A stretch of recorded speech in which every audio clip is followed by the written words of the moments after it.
What's up, y'all? Welcome to another episode of Breaking the Kernel. We're here with Garrett in person this time. So we just watched an episode of Invincible, so we're like, might as well record the podcast at the same time. And today is an interesting topic, and it's about GameStop. And something I've noticed, because I go to a lot of stores in person instead of shopping online, and something I noticed is that like a lot of my GameStop in my area have closed, and like it'll be a situation where you would think it'd be open because the map is saying it's open, it has hours and everything. The phone's still working, no one answers sometimes, but sometimes people don't answer phones. So I go to the GameStop, it has the shutters, there's no one inside, the signage that says GameStop is down, they took everything, there's nothing in that store but the walls, right?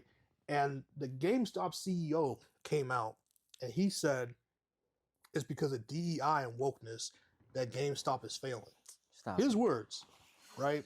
So I guess let's start with let's start with why GameStop failed. All right.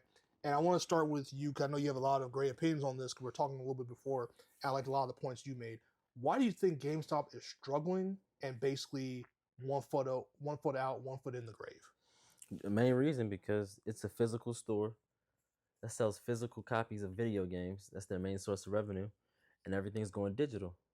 Everything's going digital. I mean, not just GameStop. Like Best Buy stopped selling DVDs, Blu-rays, right? Yeah. And Blu-rays. They stopped selling Blu-rays, and they might even can you even find what store sells physical CDs anymore? You can still buy vinyl, including like video game discs. Yeah, like just physical discs. Still Best Buy for video games. But that's your local stores. I think like Target and Walmart stopped selling Blu-rays as well, right? Yeah, they just sell video games. Right. So they just sell video games, but like GameStop, everything's going digital, and GameStop is a physical brick and mortar. Yeah. I think it was there are other reasons too. We'll get into it. That's the main reason why GameStop is failing, because it's a physical store, trying to survive in a digital age, and even when people are buying things physically, they're ordering them on Amazon, or other places. I guess you can still order games on GameStop.com, right? Yeah. Like a physical disc and they'll ship it to you. Yeah. But you're trying to compete with Amazon, and that's going to be everyone's first choice or primary choice when it comes to shipping things to the home, especially when they're a member or a Prime member. So I think that's the main reason why, for sure. Yeah, it didn't surprise me. First of all, I don't even know what the CEO looks like. Mm-hmm. There's very few people who would make a comment like that. So I could just imagine. I'm gonna look it up after this. I can only imagine what he looks like to say something like that, right? Mm-hmm. But not knowing who he is, I was surprised that was the thing that he would say, because it's very clear why GameStop is failing, right? And I promise you, DEI, and I don't even know what wokeness means in terms of GameStop. It's a video game store. I'm really not sure, right? I mean, they sell video games where there's some horrendous things that happen in those video games. I mean, they sell GTA. They sell Modern Warfare 2. Remember Modern Warfare 2 back in the day? Was it 2009 when Modern Warfare 2 came out or something like that? Where the No Russian mission, they sell more dangerous things than that. That's not wokeness. Wokeness doesn't stop you from selling the games. So I don't understand what wokeness has to do with it. Maybe he's talking about people who run the stores. I'm not sure. But at the end of the day, it's excuses, man. Excuses for a dying. And I'm a huge physical media advocate, but obviously that has nothing to do with whether physical media is relevant or not. Physical media is dying. That's just a fact, right? And we're in a streaming era. We're in a digital online era right now. And I'm looking at GameStop. I'm like, bro, you haven't. Even with the things you said, right? It's not like this is new. This is something that's been trending for a decade and a half now. So if I'm questioning GameStop, like, how come you haven't done anything to like curve it? Like, why haven't you done anything to get ahead of the times, right? Like, you could. Now we talked about this a little bit. Like what would they have done? Like, what pivot could they have and done? Adjust. But pivot and adjust, because Blockbuster did the same thing. They thought it was sweet. I don't know what else they can do though. I'll tell you one thing, selling making your store 50% Funkos memorabilia was not the move, right? Doing this thing where it's like, hey, we're a trading card business now, basically, is not the move. Like, I get they saw trading cards and they see in Pokemon, they see money signs, but that's a very different economy. Like, you are GameStop. Yeah. You are a brick and mortar location. You're not supposed to sell things 50% above market price, like above retail price, MRSP, right? Like, you're not supposed to do that. Mm-hmm. So you go to GameStop and you think like, okay, like let's say an old game. What's an old game you like? Like, let's say Jack and Dexter, right? You're like, I want an old game, Jack and Dexter. PS2 joint? PS2 or PS3 joint, right? Okay. And you're like, okay, online I know because I don't know the worth on it on top of my head. Let's just say it's like $16, but really it should be like a $5 game. You're not going to go on eBay for that then. You're going to go, hey, let me order online or whatever, or go on store to GameStop to go get it. You walk into GameStop and they're mimicking the same price as eBay. And it's like, okay, but you're GameStop. Like first of all, a lot of these games you have are resold and then resurfaced from people you bought through over the years. Like, you know what I'm saying? Yeah, I mean, they're doing markups then. They're doing, but not just any markups, like market adjustments. Like, way. I don't think retailers should do that. Like, well, most retailers don't do that. It is also like we have to also make it clear. It's not just like a GameStop's not some like mom and pop shop. I can understand like a retro store, yeah, but like GameStop's a major retailer with like distributors. Yeah. They get deals on all the games they buy. Well, even though they're downsizing, but they're still a major franchise. Major franchise. Yeah. So for them to introduce market adjustments on retail products and not selling retail products at retail price, that's disturbing. But it shows to me how desperate they are, and they're hurting for money. They're probably bleeding money at this point. They're closing stores left and right. So they're trying to, I'm not going to say make up the revenue, because I think it's unrealistic to make up as much revenue as they've lost as things have gone digital, but at least stop the bleeding somewhat and get to a point of sustainability. I think that's what they're trying to do with all these other ventures and selling Funko Pops and, market adjustments. But I just think at a certain point, at what point does that come across as like, what point does that come across as like cheap feeling to the end user, to the consumer, where they feel like, okay, I'm being ripped off, or they tarnish the reputation of GameStop, which has already kind of been tarnished for other reasons we can get into. But then that further, that just leaves an even more bitter taste in people's mouth about GameStop when they start doing stuff like that. Yeah, because I feel like it. First of all, it's sad to see, right? At least for me, because like for me, again, GameStop was like the cornerstone of like the gaming community when it comes to like back in the day when it came to buying games, midnight releases, if people remember that. Those are fun. Those are fun. Game Informer. You see all these out of things. Business now, right? Yeah, because GameStop owned them, so GameStop stopped doing them. Okay. So GameStop the ones distribute you. That you sign up for the membership, you get the Game Informer, you do all that stuff. And so Game Informer, a lot of gaming magazines, but like especially like that is gone. Because also obviously E3 is gone years ago. I think now at this point it has been gone as well. So a lot of these showcases, a lot of this economy that came around, like just the hype of video games itself, is non-existent now. Basically what I'm trying to say to people, like, how San Diego Comic-Con is now, or a lot of these like these big conventions, right? International conventions, where it's like comic book movies, comic book stuff like that. It used to also be gaming. Gaming used to be right there. We used to have some really G4 TV. Like we used to have a lot of economy around gaming and GameStop. I mean, I used to have. I'm in a movie, and the movie there's a clip, news clip from back in like 2001 or so, whenever the PS2 first released, and you can see the line wrapped around the mall at night. Like the mall's been closed. So this is one of those midnight releases for the PS2. The GameStop in their prime for the PS3 release. The PS4 release is kind of after that where it tapered off. Because obviously PS5 release was COVID, and we know what happened with that. But yeah. And the whole stock situation. But there's so many reasons in which why GameStop failed. And I just feel like to just blame it on like DI and wokeness is insane. Because that's ridiculous. It's like, brother, that's the least of your worries. That's the least of your concern. Matter of fact, if you probably had them in, you probably could have made some adjustments to what you're doing so you wouldn't fail. I mean, again, Funko Pops are great, but to base like a majority of your product in your gaming store to Funko Pops is insane. It's an insane thing. That's desperation. And again, we understand that a lot of the you can also buy stuff online. You're a big digital person yourself. You can buy stuff online now. But if I'm GameStop, I'm kind of thinking like, okay, why didn't you, instead of pivoting to like trading cards, all that stuff, you could have done something, or trading card sales and do it at market price. You could have done something like maybe host more gaming tournaments. Yeah, it can host tournaments. I mean, Pokemon card tournaments, Yu-Gi-Oh card. If you're even going to go to the card route, you could also done that. Obviously, not every GameStop is big enough to host something like that. But if you're going to downsize anyway, which sometimes in business you do have to downsize. I just don't see.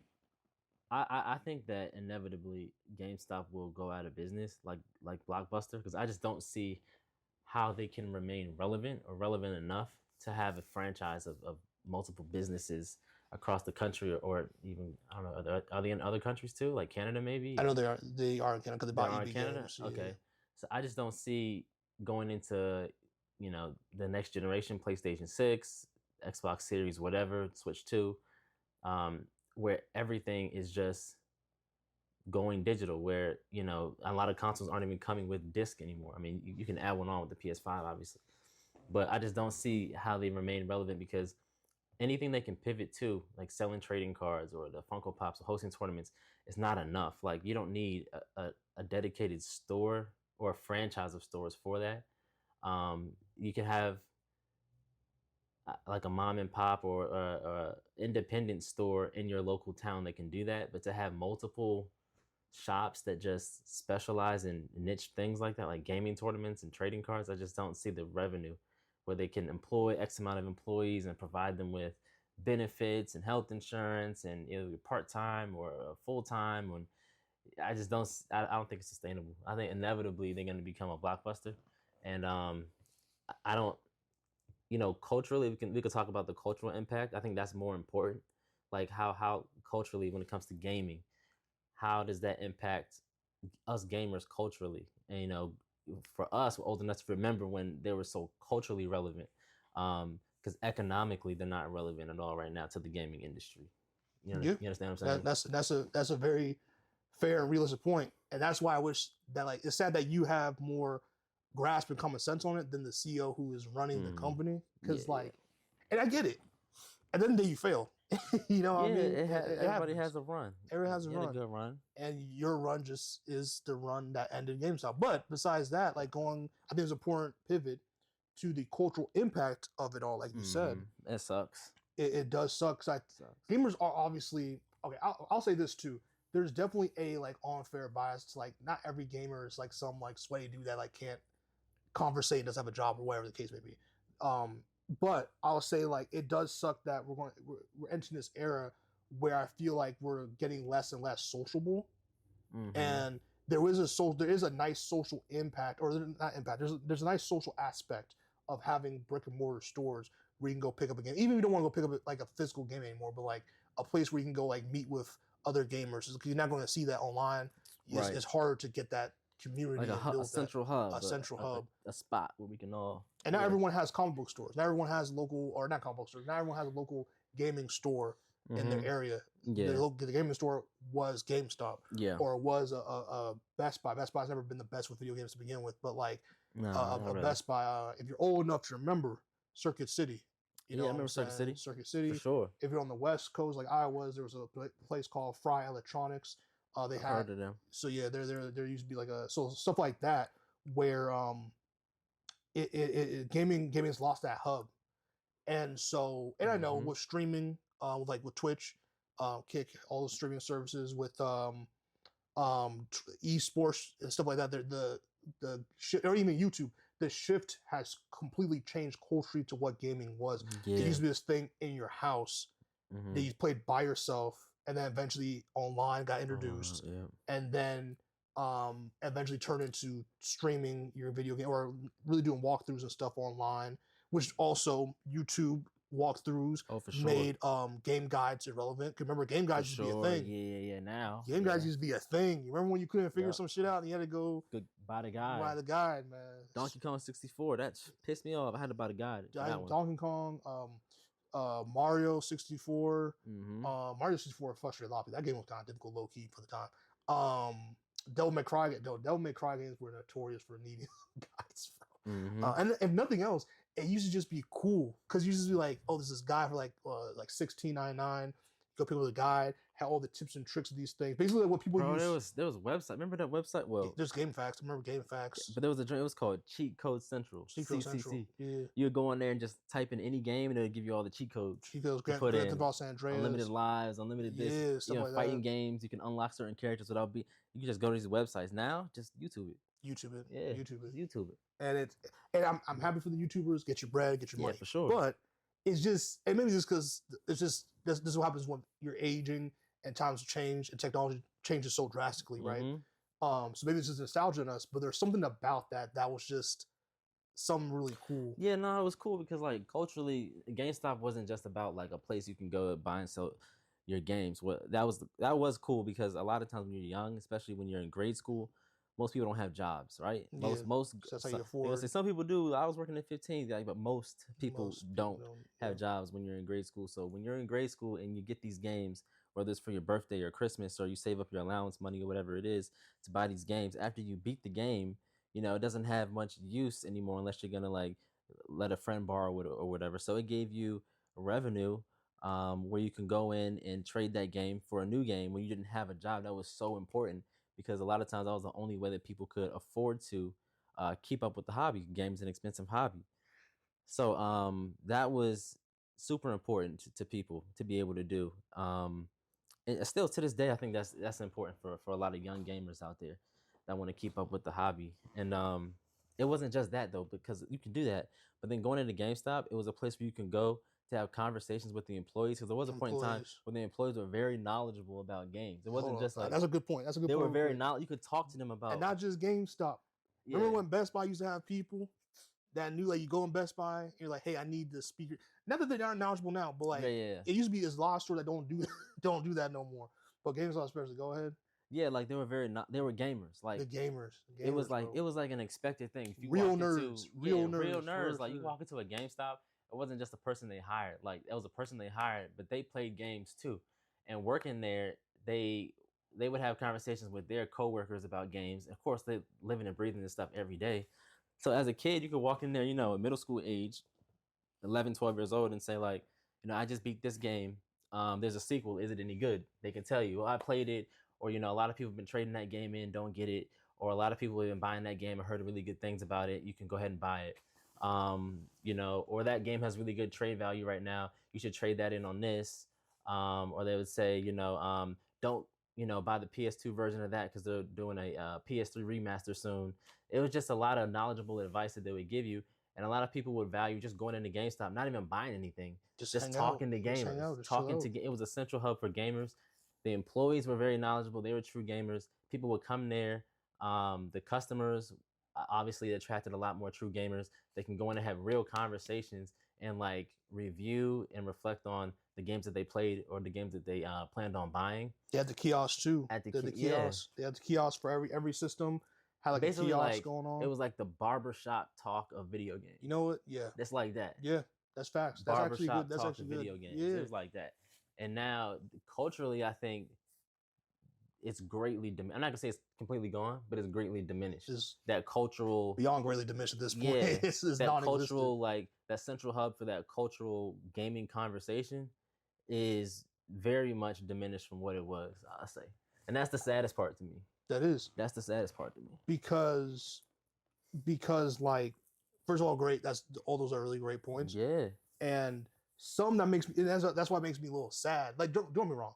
Hopefully there are definitely better stores like games. Because here's the thing, GameStop. Like, I remember when I tried to apply them when I was like a teenager. On the application, first of all, they didn't go digital applications till like way later than everybody else. Right. But with a paper application, you had to fill out paperwork and you had to go turn it in. And on the application, it was like, what systems do you play? Oh, it said that? Yeah, it'll be like, what systems do you play? Like, and it was like rank them too. Like, yo, rank what systems your like favorite, least favorite, what your favorite game is. Like, so basically what Hot Topic used to do. So like they used to do something like, oh, what bands do you like stuff like that. You They used to be like real. Like, you gotta be about this. I wonder what the application said for like Spencer's. You know what I'm saying? Like, well, that's probably some wild shit. What you into? It's like, no, that's another conversation. That would be crazy. Like GameStop asked what games you play. Yeah. And then what was the other story you said? There was a Hot Topic. Hot Topic would ask you like what bands you listen to. Spencer's is probably wild, but go ahead. Go ahead. You know what's funny too? Out of all the applications I filled out in my life, bro, I've even filled out government applications. The hardest and longest application I've ever paused, conversation I ever had, application I ever had was Toys R Us. Toys R Us? Toys R Us had what toys you play with, bro. No, it was like legit interview questions, but like it was bro.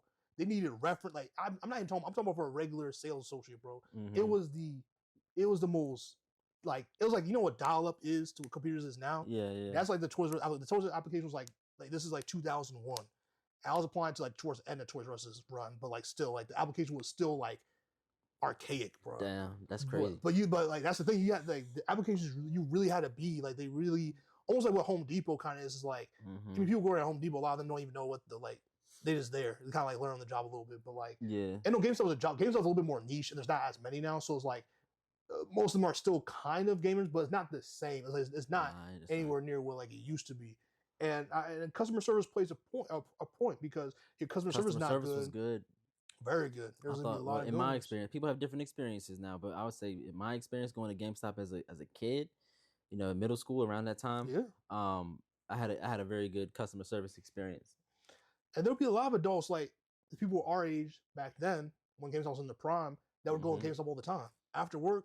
People go drive straight. They to would GameStop, like hang out at GameStop. Yeah, bro. After school, if it was close, they would walk and just hang out. People would be in GameStop, bro. In like, GameStop, yeah. And that cultural those conversations and that like meetup every now and then would be the build up for like a midnight release.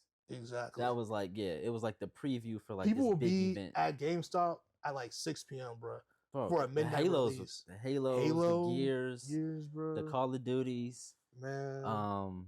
Especially if a console dropped, oh my god, that was the craziest. That was and then like PS3 GameStop was crazy. PS3 was crazy. Like GameStop would like you would go into some of them and they would have like G4 TV on like in the back. That's all that and their like GameStop thing they'll be running. They would have it on the TV, or you can hear it in the speakers. You can hear X Play in the background. You can hear Attack of the Show.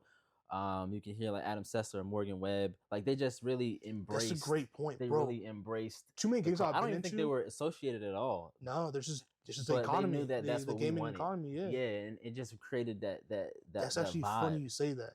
GameStop never, to my remembrance, has never played anything on those speakers except like G4 TV or like some gaming stuff. Some gaming news. I've been in GameStop. It's just been dead silent. There's nothing playing on the speakers. It's like it's a show of itself, bro. And it's just sad to see because you're just like, dang, GameStop used to be like every corner, bro. It was cool. Like it was cool, bro. And a lot of people, and there's a counter argument saying, well, they used to rip you off because, like, let's say you bought a game for $50 or $60 and you beat it, right? And then 2 weeks later you trade it in, they give you $30 for it or something like that. Let's say they give you half, right? Half or whatever. That's then generous. They turn around and sell it instead of like, let's say instead of it being you bought it for $50, right? They give you $25 and they turn around and sell it for like what $40 or whatever. But they got to make their profit. But it's a ripoff. Yeah, kinda. But like you weren't gonna do anything with that game anyway. It was like it was a game you beat, right? And it was especially like back in the day when a lot of games didn't have a lot of online multiplayer components. It's just the campaign. That's another thing. You beat the campaign. You have the data saved on your. It would be like a memory card, right? PS2, your GameCube had a memory card. Xbox had, you had to save it to the hard drive. But like the game data is saved, right? So you don't have any use for that game anymore unless you're gonna lend it to someone else or play it again. And after you played it a few times, it's like, what am I gonna do with it? Well, I can get ripped off, or I can get $25 towards another game. Otherwise, I wouldn't have any money. Like I think that's such a good thing, and I think it was I don't think people were getting ripped off. If it was money that you wouldn't have had access to otherwise. You feel me? That's the thing. I was too poor, so like that's the only way I could get games. Especially like for me, I did a mass trade in only when like I get a new gen.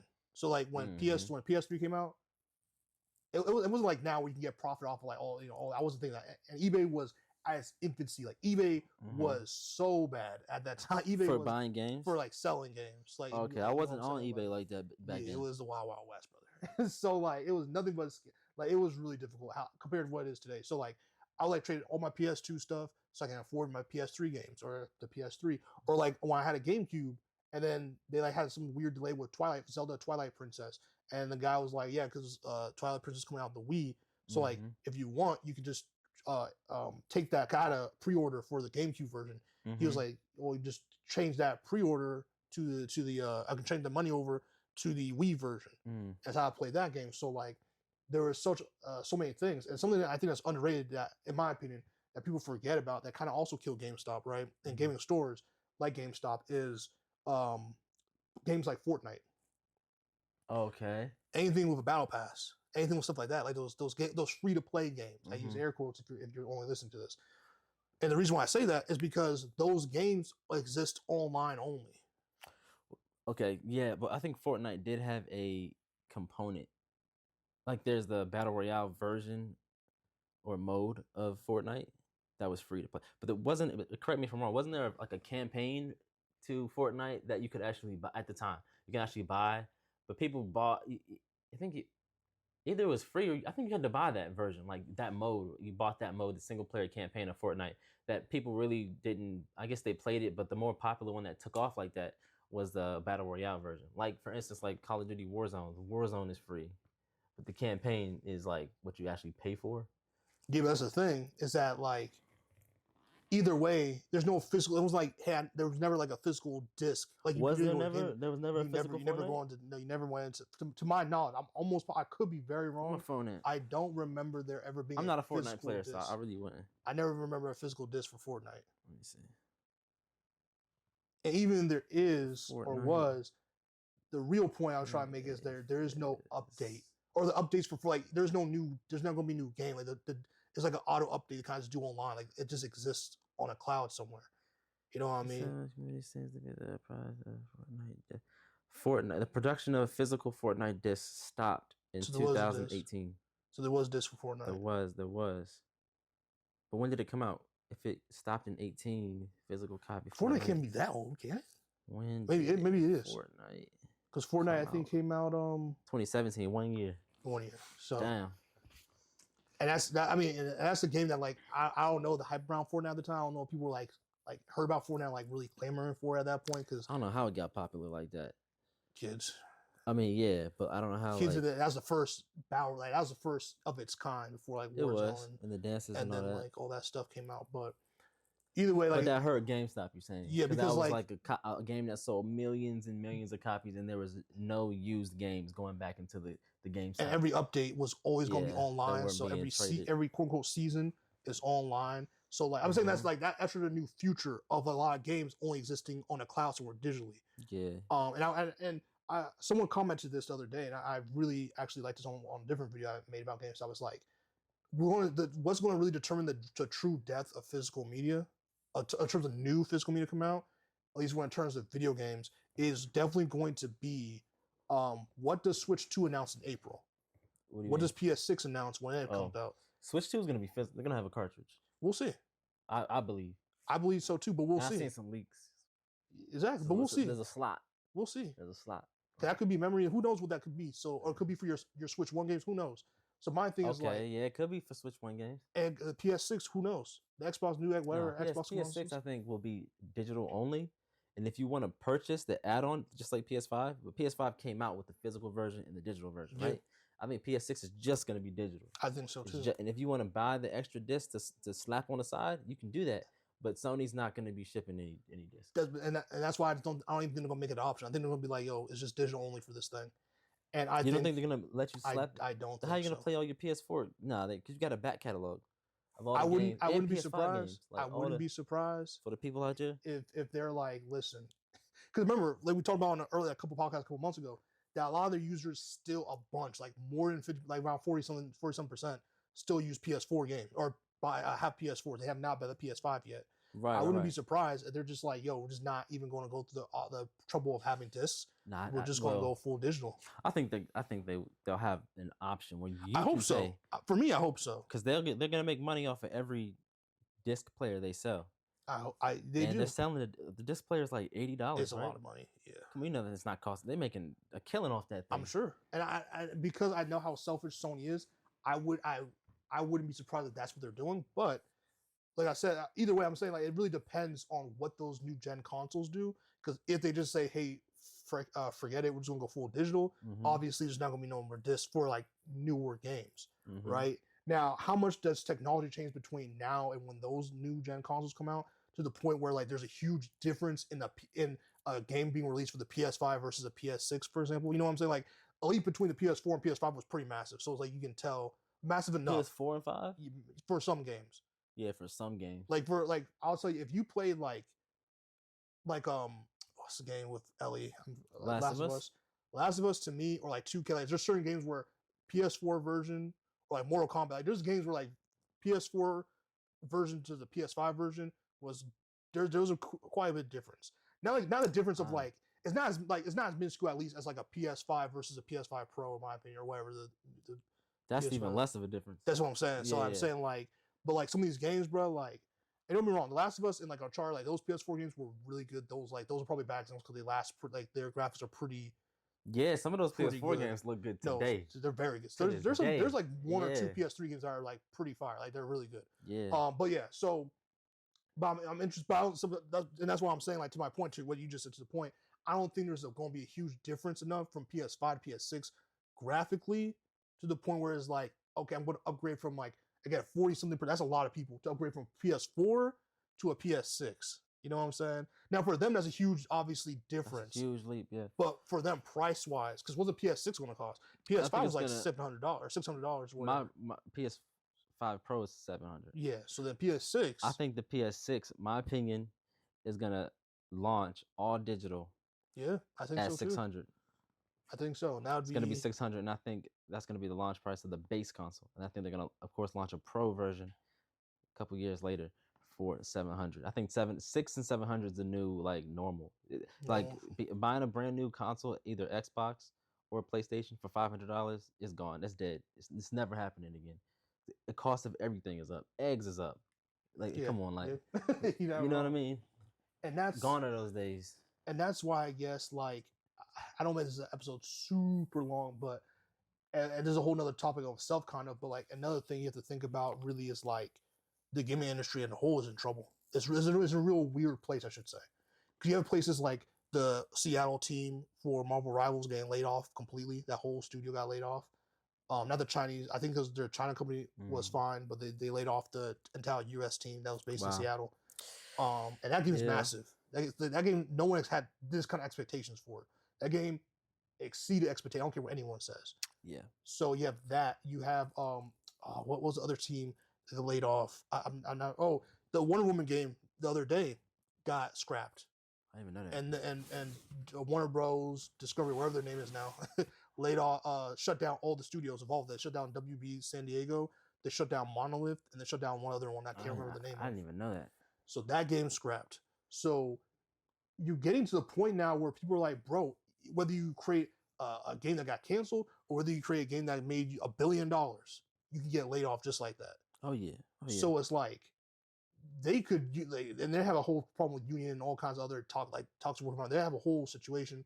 You have the SAG actors that work in these games. Also have I think their strike is still going. I'm not sure what's going on with that. So there's so many different situations. Yeah, I think it's even more unstable now. It has to be. It's crazy, especially with the introduction of Game Pass, where their whole business model is a different business model, where it's based on subscriptions and how many subscriptions that is their subscription base, their member count, is it growing?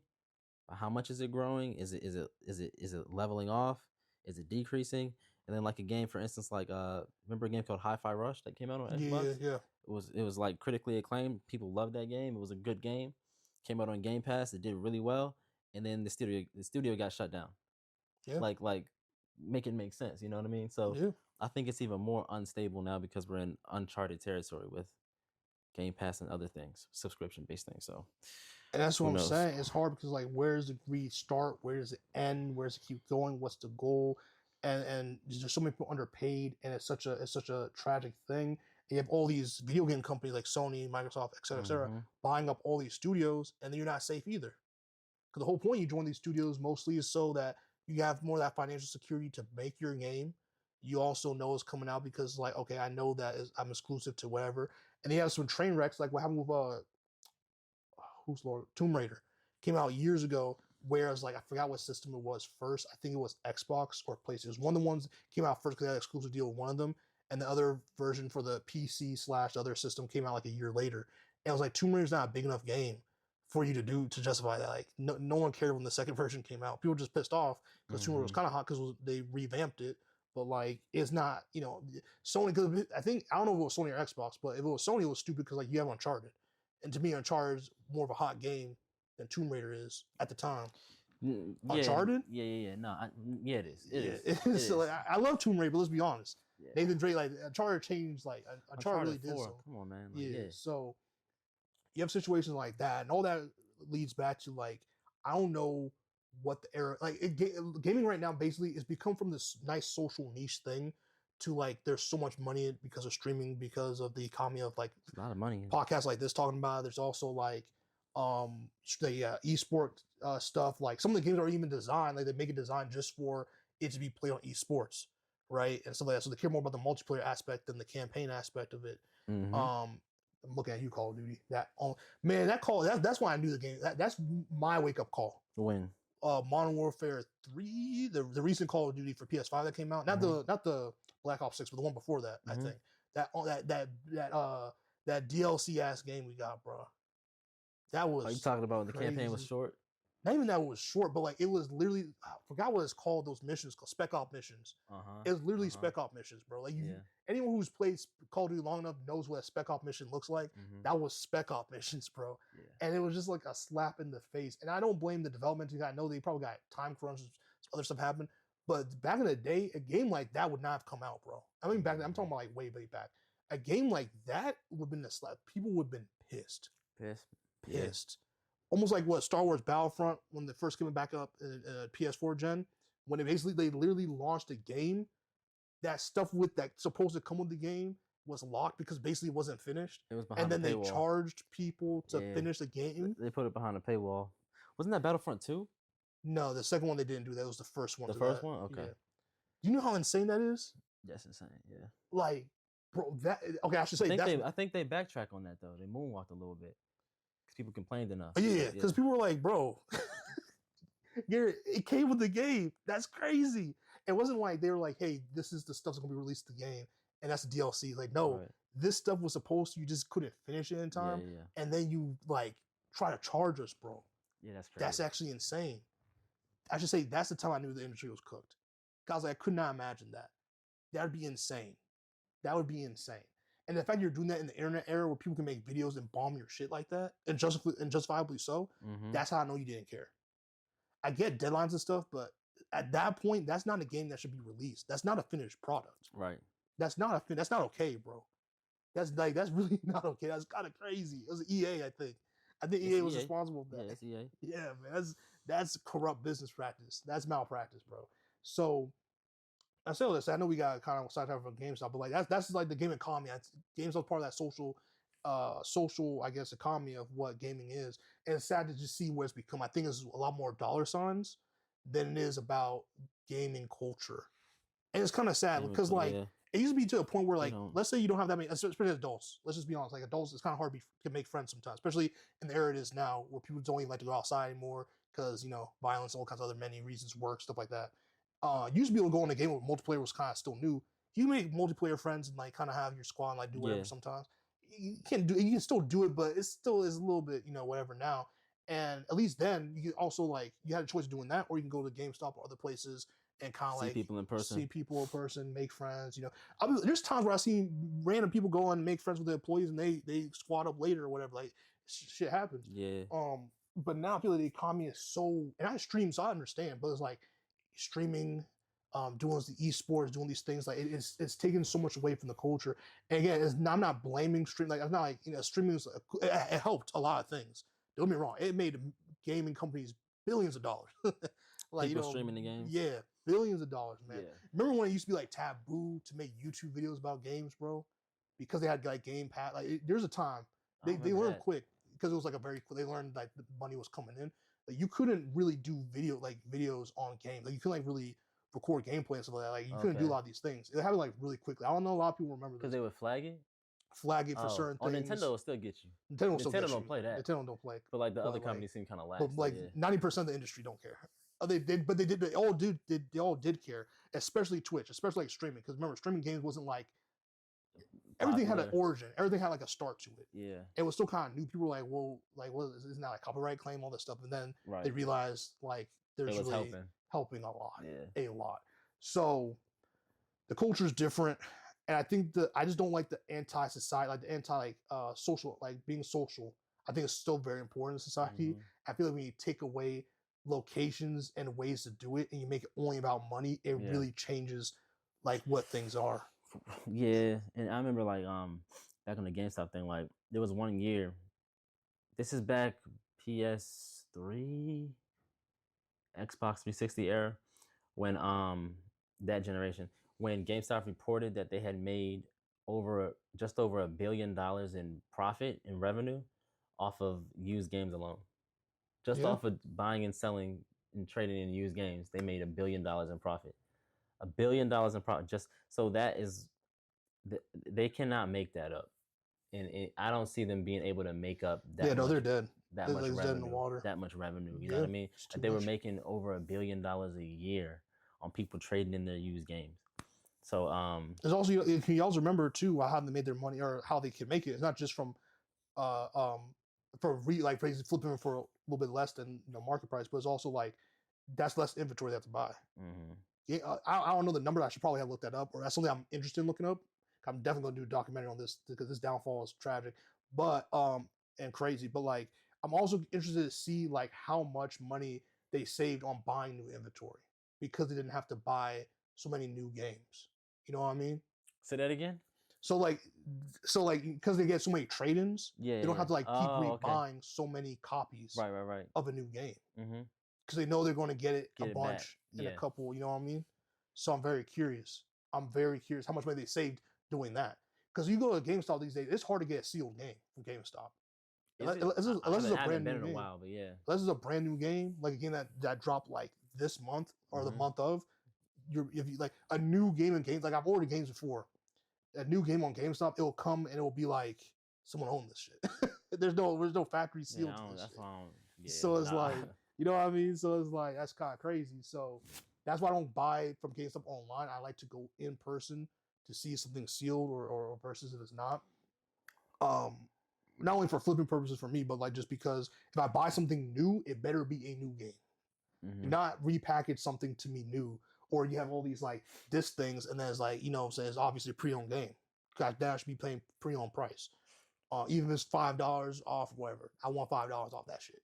You know what I mean? It's not brand Yeah. new. Don't do that. So, especially you're making billions off of us. Like, you know what I'm saying? Getting these games. Well, they were. Yeah. Or they were. So that's very interesting. And another thing too, really important, I guess we'll like kind of end on this part is like, or our final thoughts is that, and I said in the Guardians of the Archives documentary feature that like a big part of gaming society and like that social aspect of it too. Not everyone has money, and $70 Right. for a game is a lot of money. It's up to 80 for some games now. Yeah, and it's going to get worse. It's going to get worse. So my thing is like, when with digital things, yes, there are sales online, but not going as there's I can't see online sales matching what physical sales can and are usually sometimes are. Like there'll be some digital sales where you get like 2K eventually, obviously when the season's over and they had months of making their money. Every now and then has some good, like the They have PlayStation good has sales. the holiday sales. They have the spring, what's it called, like the summer game sale, I think it's called. Yeah, they'll have holiday legit sales around sales. the holiday season. There'll be like some greatest hit sales. But sometimes like that, and they could easily change this. I just don't know if they will, but they could do stuff like this. They'll be like buy two get one. Yeah. Buy three get two, or like spend this amount of money, get this much off, or trade these games in towards X amount of money off a new console or a new game that's coming out. There's these things that you can do that, yeah, obviously you can go on eBay and get your money if that's what you want to do, sure. But like for the average person who's like, hey, I'm young, or hey, I'm struggling dad and I have kids that like to play games. I just want to like, there's just an easier way. Yeah. And it's a lot, physical clutter, stuff like that. It's like, I'm not trying to flip it. I don't have like this collector's mentality. I just want my kid to have the latest game that they want because it's Christmas time or whatever. Like, I feel like people always like thinking everyone has money. And it's like, yes, buying game and gaming is like, it is a hobby. It can, the price can get like that. It can get expensive. Expensive hobby. But that doesn't mean, just because it's a luxury doesn't mean it has to be expensive for the sake of being expensive. Does that make sense? Like, yeah, I hear what you're saying from. I'm not saying like the user perspective, like us. Yeah, I'm talking about us. I'm not even talking obviously business. Like I understand the business perspective. Yeah. I'm not even, but I'm saying like I just feel it just sucks to see that we're getting so much further away from making gaming for everybody and making it more of like it's just profit. It's just, can this streamer stream this? Can this person do this? Less in the advertisement. If I told you as a creator myself, like I've seen the back end of like working with big brands and how they try to Jedi mind trick people, and like a lot of people get sent VC for 2K streamers and stuff like that. They get VC sent to them, bro, to go max the character so that their gameplay can look good, so that people want to go buy it. There's people who get access to these games for free. Now there are laws that you're supposed to explicitly say some of these things, or some people just outright say it because they're nice, they're good people. Yeah.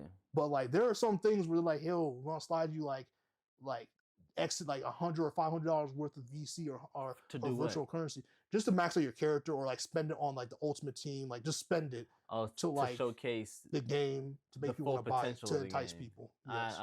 Okay.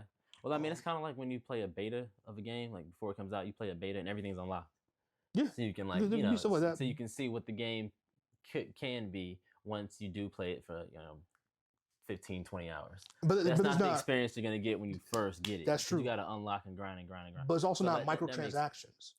right. Because microtransactions changes the story. Because what you're trying to do is that you want people to spend more money on your microtransactions. And my thing is like 2K. If that's because 2K makes much of their money from microtransactions, bro. I'm sure. They do. They make. But I mean, there's a reason why their games go 60% off. They wouldn't do that. I promise you. They would. I don't care how old the game, or whatever. They would not be doing that 60% And it's off. also because there's a new one every year. There is. So, but like the fact that now is 60% yeah. off now, Yeah, like as we're making this video, and the new one's not coming out till October, which is still pretty way away. So that's how I know they make a shit ton of money from their virtual currency because there's no other way they would do that, you know. Yeah. So I mean, 2K is another one. Perfect example could come out every year. And they do that virtual currency, which is basically a battle pass at this point. There's a reason where they can say, hey, we're not going physical disc anymore. We're just doing digital only because we can just update like Fortnite. Every 2K would just be a season. Now you just buy 2K and you just pay for the update, or like maybe I don't think they make enough on the virtual currency to justify it always being free, and then just update it for free, and then I don't think they can ever do that. But it'd be interesting to see where games go, man. It'd be really interesting to see where game culture goes, and Best Buy going, not Best Buy. Well, Best Buy is going to, but GameStop going, is going to be, hey, we can't like there's less places to send these discs. There's less places. Yeah. There's less places. Yes, there are mom and pop shops, but that's only so many. GameStop, Best Buy, Target, like these are major retailers that order millions from us. So if those stores stop paying for buying it from us, right, that means we can't give it to distributors. Then we can't give it. We're going to stop making this. Right, so GameStop tanks completely, because I think it's only a matter of time. I'd be surprised they matter of time. I'd be surprised the last 5 more years. I'm being honest. Matter of time. So at this rate, I'll be shocked if it's more than 5 years. So if that happens, it's like we don't have many places to send discs anymore. It can come to a point where it's just like Walmart and Target. But at that point, it's like, okay, when do game developers when they're just like, hey, enough of this, we're just doing digital now. Like there's no point to be burning time and energy and money making discs if we can only send to two major retailers, and retail in general is in risk, not just GameStop. So, do you have any final thoughts on GameStop or on like the social aspect, or even like want to share your fondest memory of like maybe like something you buy at GameStop, maybe a console or something? Because my fondest is buying the PS3. That shit was crazy. Mine's the PS4. The PS4 like changed my mind on Sony. Like the PS4 changed my reality for real. Fondest memory of GameStop. Let me think. And I was the Xbox 360. The Xbox 360 to me is one of the best gaming consoles ever made. But it is. I remember one time I was like either a freshman in high school or eighth or ninth grade, and I went up there to trade a game specifically to buy. What game was it? I forgot what game it was, but whatever game I was gonna trade in, I had planned on buying. Was it Damn, I gotta think. Was it SOCOM U.S. Navy SEALs for like PS2 or something like that? Whatever game I went up there to trade a game in to buy a specific game, and it happened to be that it was a kid with his parent. My parents with me too. He was trading in the game I wanted, and I just happened to be trading in the game he wanted. So basically, while we're in line, I overheard him, or he overheard me saying that I wanted to trade in that game. He was like, "That's the game that I want to buy," and then I was like, "That's the game that I want to buy." So then our parents started talking. So then the GameStop employee was like, I hear the conversation that you guys want to probably just trade it amongst yourselves. He was like, the rules are that you can't do that in the store for whatever rule because, no money's being exchanged. So GameStop's not making any money off of that. But if you guys want to go ahead and do that, you could just step outside and you can go ahead and trade the game. It's no big deal. And we went ahead and did that. And like, that's the cultural aspect of GameStop that I think is missing, because where else would I have gone to meet up unless you like meet someone like a Facebook Marketplace or like, I guess you could do that in some capacity today.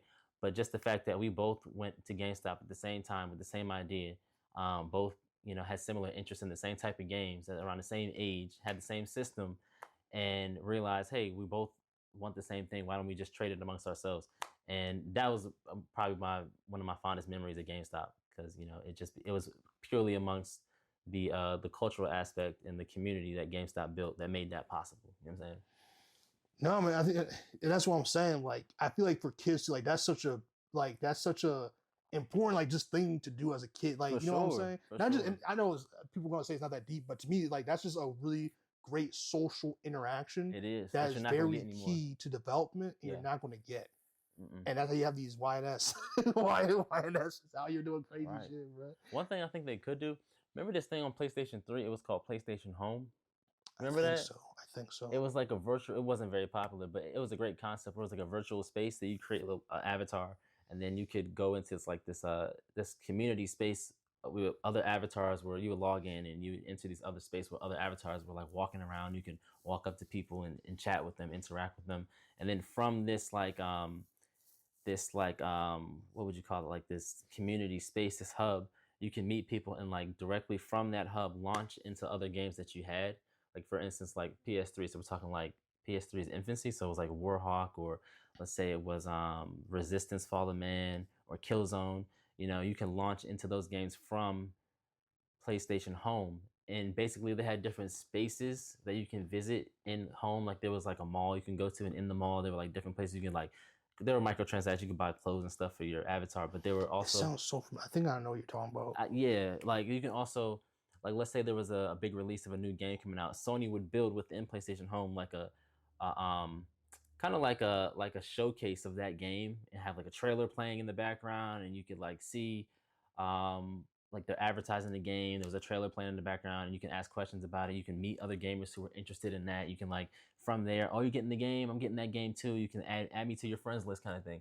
So kind of like if they can create a virtual community space where gamers can just log in and meet other gamers without having to actually, be without actually having to meet people by playing a specific game, just like a place where gamers can meet gamers and talk about games, and then from there, create little party chats or create communities where we can then figure out what games we want to play together, and then from there. So I think there's things that can be done virtually. I don't think it's going to be the same, but I think that would be a good idea. Maybe they relaunch PlayStation Home with the sense of community, um, for the sake of just gaming culture without it having to be a specific game. You feel me?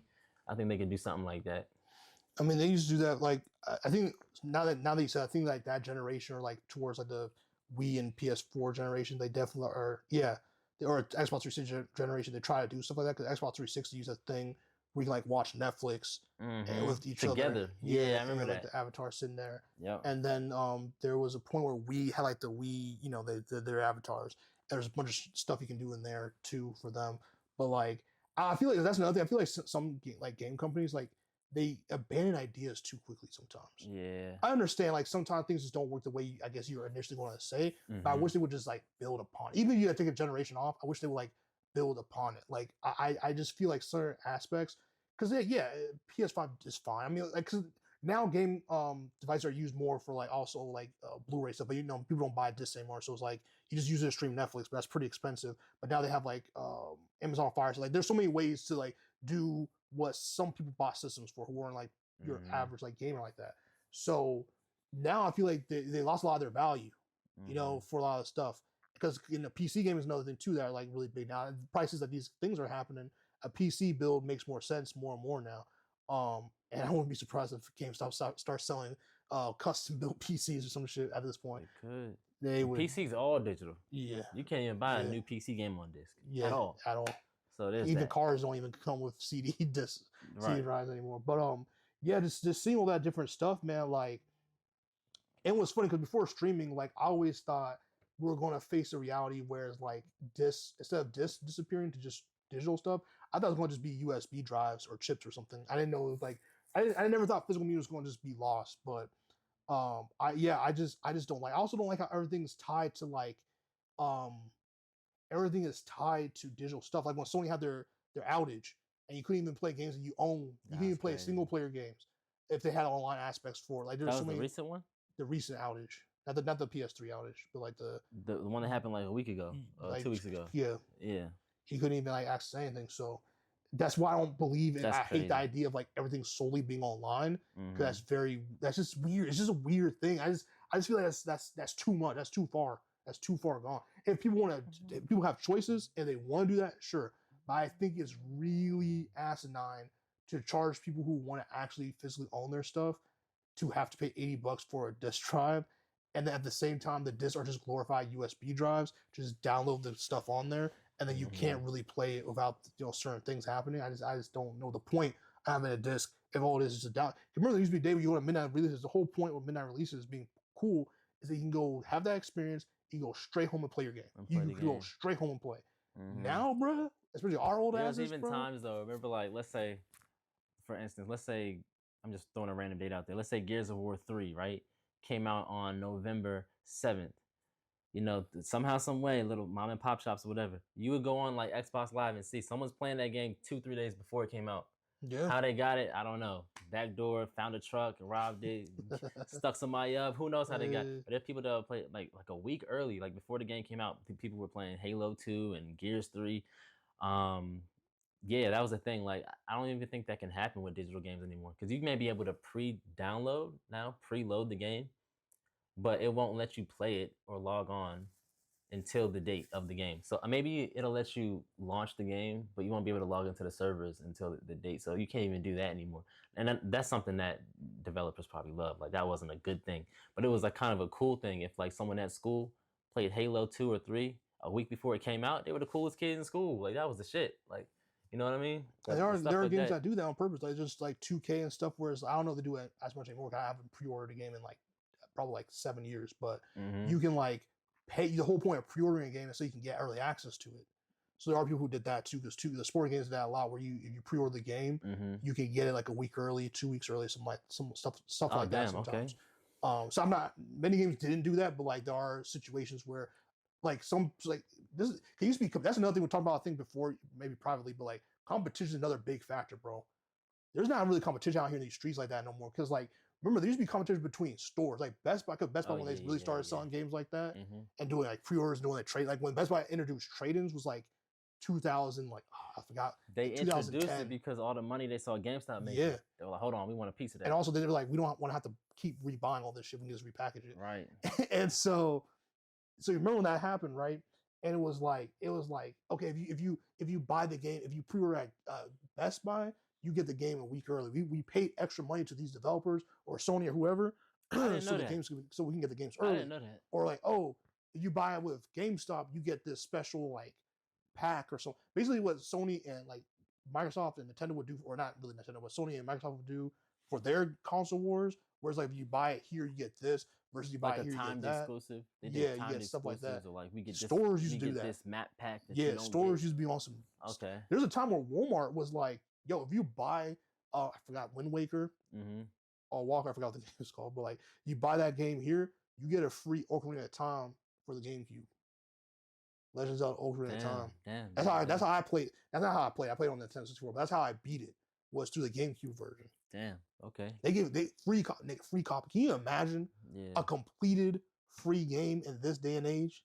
That's Mm-hmm. not happening, bro. That's not happening. Yeah. It's not happening. So And then GameStop had the membership, right? You become a GameStop yeah, member, and there were like levels to it.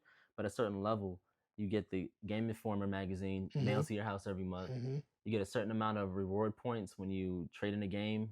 Like at this level, you get like I don't know, maybe 20% more than the gold or the silver or whatever it was. It was tiered a certain kind of way. There's levels to stuff, man. Yeah, it was very interesting. It was an annual or a monthly subscription to the game. I think it was annual. I think it was right? annual. Annual, yeah. So it was like $20 a month. They had a nice, they had a good thing going for them. But it's just when the market went digital, you just that's it. Even Game Informers turn into like a because there's so much like YouTubers like they already cover all that stuff. So Game Informers kind of a lot, and there's a whole thing. There's a lot to it, but yeah, man, I don't know what the future is when if GameStop goes under. It's one of those things where it's like a love-hate relationship. But if it goes under, I don't know what's going to happen with physical combination with games. Actually, like the last major game retailer going under, plus like some of this other stuff, man. And I know my Canadian friends are pissed at GameStop's prices. because Canadian, I don't know what it is about the Canadian economy, bro. Buying stuff up there is like they pay money for their stuff up there. So I couldn't even imagine what they're going to have to go through with GameStop closing. They have now. Good healthcare, so you know what I'm saying. Maybe honestly, no, I'm very serious. Yeah. It's crazy out there, but yeah. So we appreciate y'all tuning in for this episode, man. That's what we feel about the GameStop situation, gaming in general. We're big game heads, man. Been playing games between the two of like 40 something years. Well, you're like probably 50 something years at this point of like between the both of us combined of gaming. Yeah. So we just love video games. We still play them to this day. It's just I even like that hype for video games doesn't even feel the same anymore, man. It's like shit just come out and you're just like.